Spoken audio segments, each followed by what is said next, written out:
I just did a blog post about peak performance secrets from the great Mick Jagger. And one tip is that you need to work hard at your gift.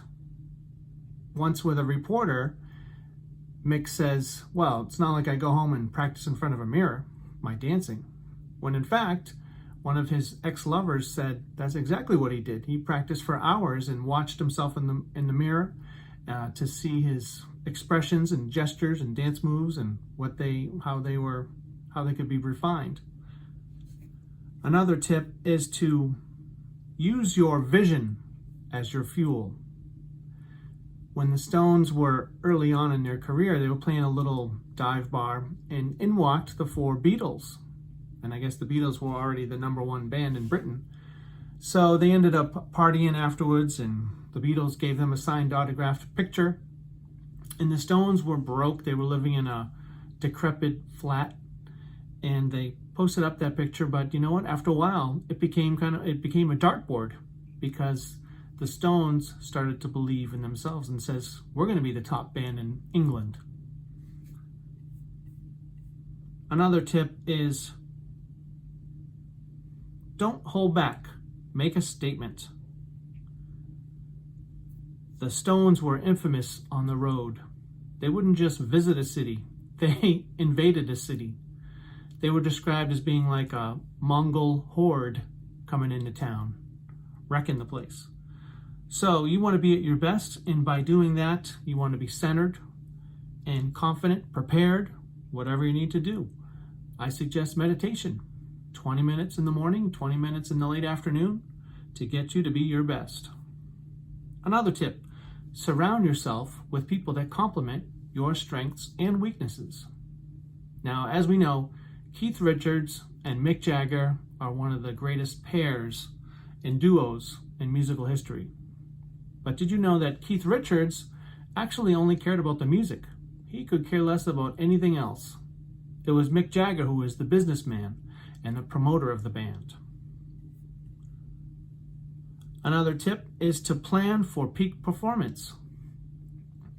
Mick Jagger said that when he's on the road performing, that he just thinks, what time does he have to go on? When does he hit the stage? Then he just backtracks from there and makes sure that he sets himself up so that he's at his very best at showtime, when all the lights go out and the crowd cheers and he hits the stage. So that's whether that's what you eat for dinner or when you have naps, all that.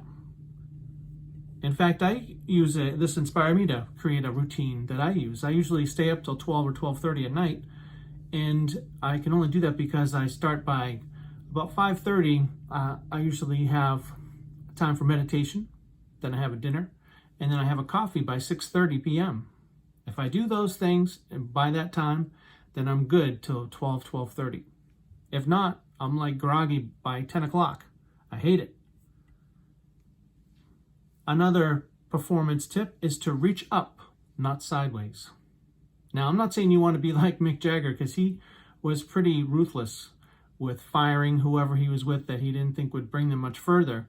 He would just drop you immediately and go on to the next person that he thought could push the band to the next level. But you want to be conscious of who is in your network. Always be expanding and deepening that network of people. And the next one is be a sex vampire. Well, this is a quote from the book I'm reading. It's called Mick, The Wildlife and Mad Genius of Jagger by Christopher Anderson. And he was saying an ex-lover said that Jagger was like a vampire in that with all his partners, they helped him, feel young and vibrant and all that. But also artistically and musically, he was described as like a mirror house, a reflection of every phase, fad, movement, and trend. He took on all of that into a new and unique way for his own style. So, some pretty interesting tips. If you want to check out the whole blog post, go to my blog and you'll see the article there. Thanks.